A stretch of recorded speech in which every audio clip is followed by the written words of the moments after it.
Hello. I'm going to read from Hebrews chapter 1, verses 1 to 3. In the past, God spoke to our forefathers through the prophets at many times and in various ways. But in these last days, he has spoken to us by his Son, whom he appointed heir of all things, and through whom he made the universe. The Son is the radiance of God's glory and the exact representation of his being, sustaining all things by his powerful word. After he had provided purification for sins, he sat down at the right hand of the Majesty in heaven. Hebrews chapter 8, verse 1. Now the point in what we are saying is this. We have such a high priest, one who is seated at the right hand of the throne of the Majesty in heaven. Hebrews chapter 10, verses 11 to 14.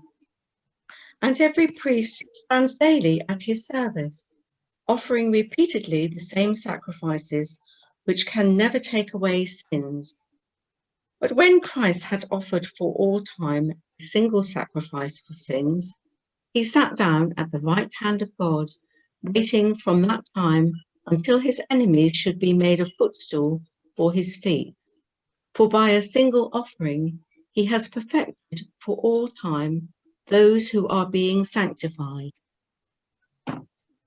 Hebrews 12, verses 1 and 2. Therefore, since we are surrounded by so great a cloud of witnesses, let us also lay aside every weight and sin which clings so closely, and let us run with endurance the race that is set before us, looking to Jesus, the founder and perfecter of our faith, who for the joy that was set before him endured the cross, despising the shame, and is seated at the right hand of the throne of God. John 19, 28 to 30. Later, knowing that all was now completed, and so that the scriptures would be fulfilled, Jesus said, I am thirsty. A jar of wine vinegar was there, so they soaked a sponge in it, put the sponge on a stalk of the hyssop plant, and lifted it to Jesus' lips. When he had received the drink, Jesus said, It is finished. With that, he bowed his head and gave up his spirit. This is the word of the Lord. Thanks be to God.